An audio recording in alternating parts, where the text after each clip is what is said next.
Alamos Silver Project in the state of Sonora in Mexico covers about a core area of about 7,000 hectares.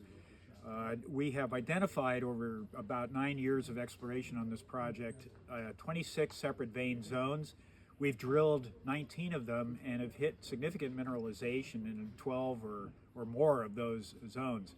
We are at present working with 4 drill rigs on the project and developing a maiden resource to be published by the end of this year, 2025.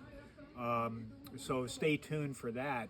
The project, that maiden resource is going to be developed on just 2 of the 26 vein zones. So we have considerable potential to expand that resource in the future. So look forward to news on the project. But yeah, lots been happening at Minorum, as you probably see now on your site visit.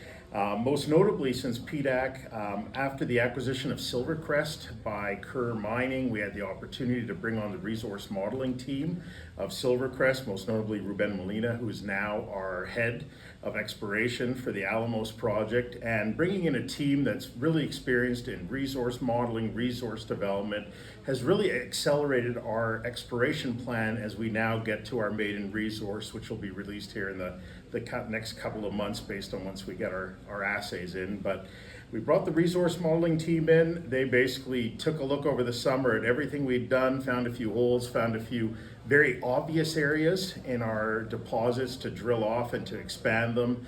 So in the summer, we raised about $9 million through Cormark and a few other banks and brokerages.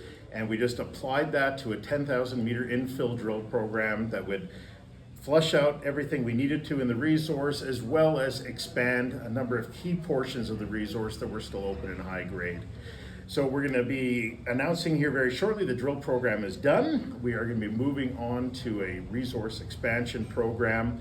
The other thing you're going to see from us is we continue to work on other items that are really important to end up sort of running parallel with the resource, because a lot of working in Mexico isn't just drilling off a resource, it's getting the permits in place, and we already have our production permits, but we're working on a lot of the intangibles like tying up water resources, looking at different strategic acquisitions of reservoirs, things of that nature that'll give us the water we need in order to go into production at some point.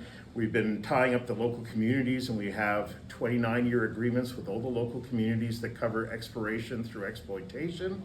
And in addition, we've been working on things such as procuring sources of power. We do have high voltage power lines running through the project. And as well, we've been working on tying up blasting permits. Well, we have blasting permits, but we're working on getting the explosives permits from the Mexican military. And that's simply a checklist of what you want to see going into development. You want to see a resource, you want to see all the intangibles, the permits in place. And so we're going to be getting a lot of news out on that over the next couple of months.